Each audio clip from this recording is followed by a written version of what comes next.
Врачтар камалып кетпеди, ошол ситуация жөнүндө өзүмдүн оюмду айтып коеюн. Мындайда ата-энени түшүнсө болот. Любой ата-эне балдары барлар түшүнөт. Баласын коргош үчүн бүт нерсени колдонот да, бүт ресурстарын колдонот. Керек болсо, любой ата-эне баласы үчүн жанын берип берет да. Баласы үчүн мындай жүрөгүн чыгарып берет, сактап калыш үчүнчү. Ошон үчүн ата-энени түшүнсө болот да, аларды түшүнүп жатат. Бирок врачтар камалып кетти. Мындайда медицина деген медицинанын профессиясын мындай бычактын кырында деп коет. Жашоо бияка же болсо бияка бурулуп кетиши мүмкүн да, жөнөкөй нерседен бурулуп кетиши. Новостилер көрүп аткандар, ийне сайса эле кээде жаман болуп кетип атат. Анткени бычактын чилине кырында иштейбиз да. Любой врачта осложнение бар. Менде да бар. Кээде өйдө төмөн болуп кетет. Осложнениеси жок, иштеп аткан врачта андай болуп турат да. Анан ойлогулачы. Миңдей кишиге жардам берди, миңдей кишинин киши сактап калды врач. Бирок бирөөсүн сакталбай калды. Андай врачты эмне кылыш керек? Муну сакталбай калды, калган миңди дагы сактайт да. Ошондой мүмкүнчүлүгү бар.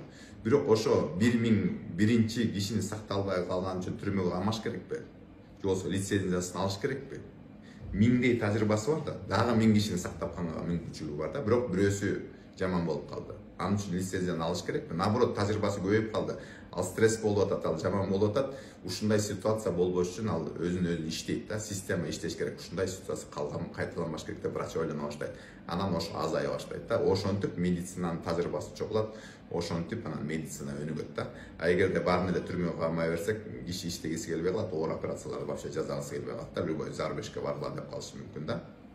Анан негизи деген врачтар деген законопослушный болот. Алар эч жака качып кетпейт, сессияга влиять этпейт, чакырсаңар келе берет дегендей. Ошон үчүн врачтарды камаштын кереги жок го дейм. Вообще анын правилалары бардыр. Эмне үчүн камаш керек, эмне үчүн камаш керек. Максимум домашний арест менен бүтүрүп койсо болот го дейм. Анан результаттар чыккандан кийин, сот чечим чыгаргандан кийин ошо закон чегинде чечимди жазай берсе болот го дейм. Бул дүйнөлүк тажрыйба. Любой өлкөдө врачтарды эч качан соттобойт. Уголовный дело жок. Эмнеси болсо да аякта деген жана через страховую компанию больнойлорго жанагы эмне деп коет эле, акчаларын төлөп берип коет да. Албетте оңолбогон врач болсо, кайра кайталана берсе, анда лицензияны алышат. Эң жаман наказание ошол эле да. Башка наказание в мире врачтарга не существует да. Бизде ушундай болуп атат да, эмичи. Анан дагы айтар дегеним, мындай врачтарыбыз да биз көйгөйлөрдү билебиз да, эмне болуп атканчы, ошо пациенттер билбейт да, эмне көйгөй болуп атканчы. Ошон үчүн биз өзүбүз чечишибиз керек. Чоңдор дагы билбейт. Биз кээде чоңдор деле күнөөлөй беребиз. На самом деле эмне көйгөй болуп атканын биз жөнөкөй врачтар билебиз да. Ошо коомубуз, медицинский коомубуз чогулуп алып бири-бирибиз менен сүйлөшүш керек. Эмнеге мындай ситуация болду? Болуп калса дагы эмне үчүн сотко берип атат?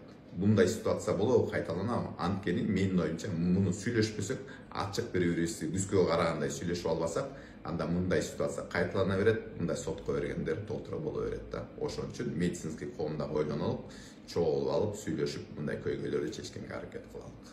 Ошол.